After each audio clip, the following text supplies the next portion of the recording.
Winthrop Rockefeller proved to Arkansans that to open doors of opportunity to the poor does not mandate supreme sacrifice for the better off, but rather this is a land of great wealth, resources, and pride, and one's share of these fruits should only be measured by the goals one sets and his willingness to work for accomplishment of those goals.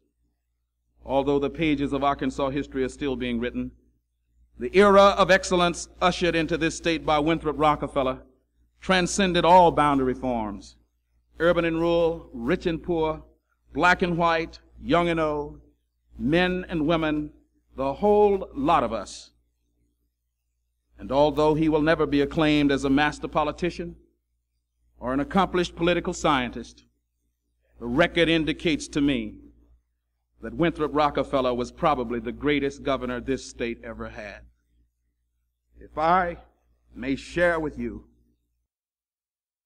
a personal reference, I recall that after several turbulent years of sometimes angry give and take in the civil rights movement, the governor appointed me to head the State Office of Economic Opportunity, the first black to head a major department in Arkansas and the first such appointment in the South.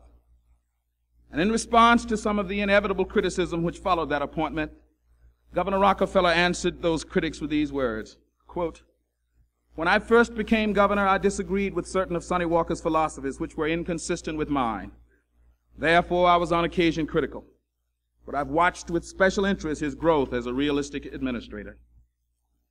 And if indeed I grew as a realistic administrator, it was in no small measure because I learned from that courageous and compassionate man that conciliation as well as confrontation can be an avenue to the goal of equal opportunity. The early history of the black man in America is written eloquently and with great realism in our folk songs and in our spirituals. For in those songs, the reward of the black man always comes in the next world, never in this one. But because Winthrop Rockefeller chose to live and work among us, this place, here and now, in the words of those songs, is a better land I know. God be with you, Gov, until we meet again.